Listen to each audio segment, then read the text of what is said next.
कभी नक्सलियों की बैठकों और बंदूक की गूंज के लिए बदनाम रहा बस्तर का किस्कोड़ो गांव अब बदलाव की नई कहानी लिख रहा है। जिस चौपाल पर कभी नक्सली फरमान सुनाते थे, उसी जगह अब उप मुख्यमंत्री विजय शर्मा ने ग्रामीणों के बीच बैठकर उनकी समस्याएं सुनी। यह सिर्फ एक सरकारी दौरा नहीं बल्कि उस बदलाव की तस्वीर है जो कभी असंभव माना जाता था। गांव पहुंचते उप मुख्यमंत्री का ग्रामीणों ने आत्मीय स्वागत किया। उन्होंने मंच से नहीं बल्कि जमीन पर बैठकर लोगों से सीधे संवाद किया। स्वास्थ्य सुविधाएं, बिजली, सबस्टेशन, स्कूल की बाउंड्री वॉल, खाद्य भंडारण केंद्र, सड़क पुलिया जैसी जरूरतों को ग्रामीणों ने खुलकर रखा। मौके पर ही अधिकारियों को आवश्यक निर्देश भी दिए गए। उप मुख्यमंत्री ने कहा कि किस्कोड़ो को आदर्श ग्राम के रूप में विकसित किया जाएगा और विकास कार्यों में किसी तरह की कमी नहीं आने दी जाएगी। उन्होंने जैविक खेती, लघु वनोपज प्रसंस्करण और स्थानीय उत्पादों की ब्रांडिंग पर भी जोर दिया। गौरतलब है कि अक्टूबर 2025 तक किस्कोड़ो नक्सली गतिविधियों का प्रमुख केंद्र माना जाता था, लेकिन अब यह क्षेत्र नक्सलवाद से मुक्त घोषित किया जा चुका है। हाल ही में पेयजल संकट दूर करने के लिए बोर खनन भी कराया गया।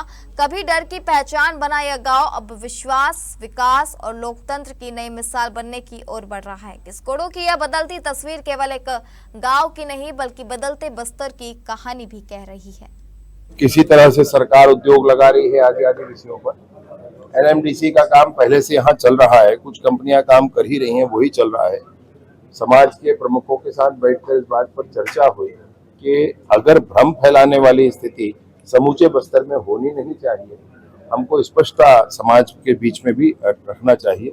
यह भी आग्रह किया गया कि समाज को विखंडित करने वाली जो शक्तियां हों, उन शक्तियों को नस्तनाबूद करने का काम जरूर किया जाएगा। सर, यूसीसी की 5 सदस्यीय टीम का गठन किया गया है।